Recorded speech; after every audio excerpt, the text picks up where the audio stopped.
তিনি বললেন যে রাজনৈতিক প্রতিযোগিতা থাকবে, বিতর্ক থাকবে, কিন্তু এটাকে কোনো ধরনের একটা সংস্কৃতিতে যাতে না যায়। আমরা বিএনপির অ্যাক্টিং চেয়ারপারসন জনাব তারেক রহমানের সাথে আমাদের প্রায় আধা ঘন্টার আমাদের একটা বৈঠক হয়েছে। এটা যদিও একটা সৌজন্য সাক্ষাৎ, এটা কোনো পূর্ব নির্ধারিত বৈঠক ছিল না। তারপরেও আমরা অনেকগুলো গুরুত্বপূর্ণ প্রশ্নে আলোচনা হয়েছে। তিনি গোটা আন্দোলনে বিপ্লবী ওয়ার্কার্স পার্টির যে ভূমিকা, গণতন্ত্রের যে ভূমিকা, এটা তিনি স্মরণ করলেন। তিনি আমাদেরকে ধন্যবাদ এবং অভিনন্দন জানিয়েছেন। একই সাথে আমরা দেশের সর্বশেষ যে পরিস্থিতি, এটা নিয়ে আলোচনা হয়েছে।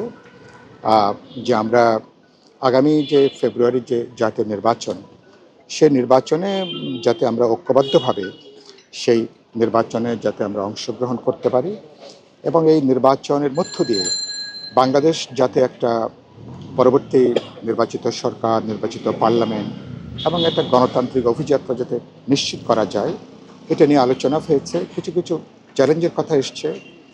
৩১ দফা নিয়ে আমরা কথা বলেছি এবং তার সাথে আরও বেশ কিছু নতুন বিষয় যুক্ত হয়েছে, যেটা তিনি বেশ কিছু ব্যাপারে দেশের ভবিষ্যৎ নির্মাণের জন্য তার বেশ কিছু চিন্তা আছে, তার কিছু প্রস্তাবনা আছে।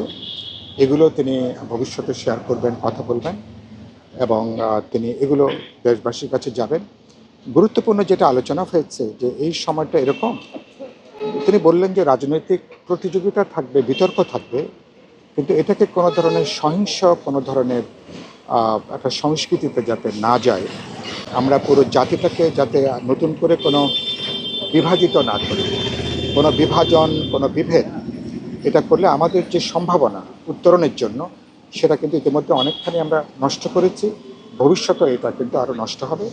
তিনি কিভাবে মানে একটা রাজনৈতিক দল জনগণের মধ্যে নতুন করে ঐক্যের একটা সেতুবন্ধন তৈরি করা যায়, এটা নিয়ে আলোচনা হয়েছে।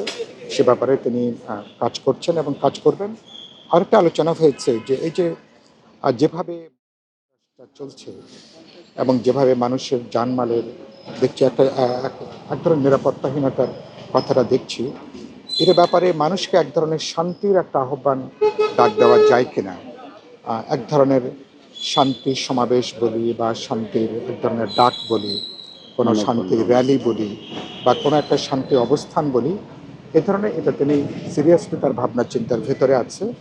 আর তিনি দলেও কথা বলবেন, দলে অন্যদের সঙ্গে আলাপ আলোচনা করে বিদ্যমান যেটা অস্বস্তিকর আমরা অবস্থার মধ্যে দিয়ে যাচ্ছি, মানুষের মধ্যে নতুন আস্থা, নতুন ভরসা, শান্তির একটা বার্তা, একটা সৌহার্দ্যের বার্তা দেবার কথাটাই মূলত আমরা আলোচনা করেছি।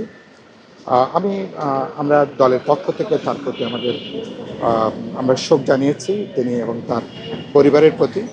বেগম খালেদা জিয়ার যে অসাধারণ রাজনৈতিক উত্তরাধিকার, সেটাকে যাতে ধারণ করা যায়।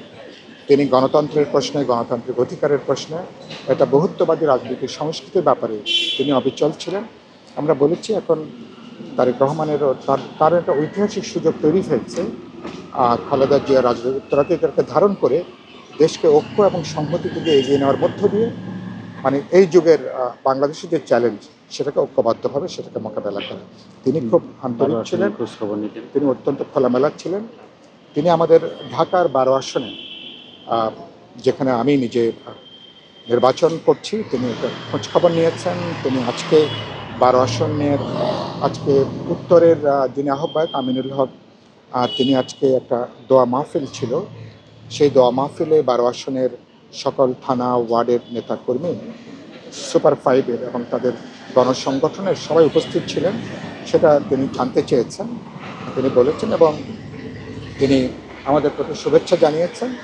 এবং 12 আসনের বিএনপির নেতাকর্মীরা তিনি বলেছেন সবাই ঐক্যবদ্ধভাবে বিপ্লবী ওয়ার্কার্স পার্টি যে কোদাল মার্কা, এই আসনে তারা যেন কাজ করেন, সে ব্যাপারে তার সাধারণ উদ্যোগ আছে তার দলের দিক থেকে। তিনিও এই ব্যাপারে বিশেষভাবে তার যত্ন থাকবে, মনোযোগ থাকবে। দলের নেতাকর্মী সবাই যেন ঐক্যবদ্ধ হন এবং 12 আসনে যাতে আমরা যাতে নির্বাচনের মধ্য দিয়ে যাতে মানুষ তার সত্যিকারের সংগ্রামী প্রতিনিধি যাতে নির্বাচন করতে পারে।